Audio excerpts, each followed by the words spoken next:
Welcome back. Vice President Kamala Harris touching down in Guatemala last night ahead of meetings today to address the root causes of illegal immigration. Today, she will speak with the Guatemalan president before talking with community leaders and business owners in Guatemala. And then the Biden administration is set to announce steps to handle human trafficking and smuggling in Guatemala. The VP has yet to visit the U.S. southern border. Joining me right now is the Washington Examiner editor-in-chief, Hugo Gurdon. Hugo, it's good to see you today. Thanks very much for being here. And as we reported earlier in the show, we have new numbers this morning from Brandon Judd. He is the president of the Border Patrol Union. And in the month of May, we had 172,000 apprehensions at the border, and we had 48,152 gotaways.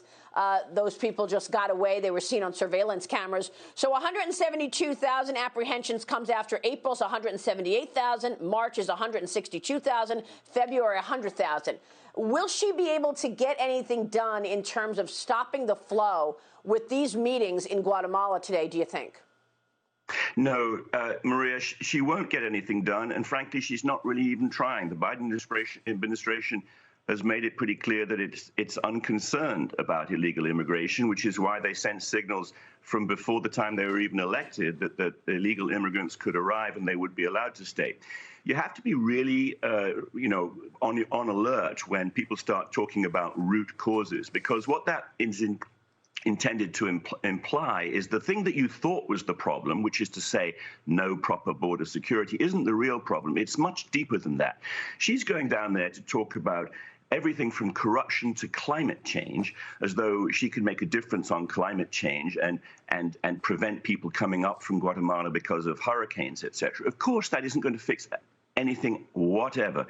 But what this is about is trying to signal to the people of this country who are concerned about bad border security and illegal immigration, that they're trying to do something about it without actually doing anything about it at all. You know, it's amazing that she's going to go to Mexico City, but she's not going to go to the Mexican border, which is about 40 yards away from McAllen, Texas, about 40 yards away from that border where we're seeing all these hundreds of thousands of apprehensions every month, 2,000 people being brought over to the border every day by these Mexican cartels. It's pretty incredible, actually. You think it's all optics, then? Yeah, it is all optics, and that's why she won't go to the border. She doesn't want photographs and video, TV footage of her standing next to the big problem. She wants to be, glad-handing on the international stage, shaking hands with the president of Mexico, the president of Guatemala, etc., looking like she's doing something. And yet, what we're seeing is probably the worst illegal immigration for more than 20 years, and probably as many as 2 million illegals entering the country this year. The Biden administration doesn't want to stop that, and this isn't going to do anything about it. Hugo, let me move on to the budget because, as we have been reporting, President Biden does not have the support within the Democrats to pass his massive agenda. But he released his budget, as you know, $6 trillion budget that he released on the Friday before a long Memorial Day weekend. We got into it yesterday on Sunday Morning Futures with Missouri Congressman Jason Smith. He is the ranking member on the GOP Budget Committee. He talked about what this budget means for the American people. Take a listen.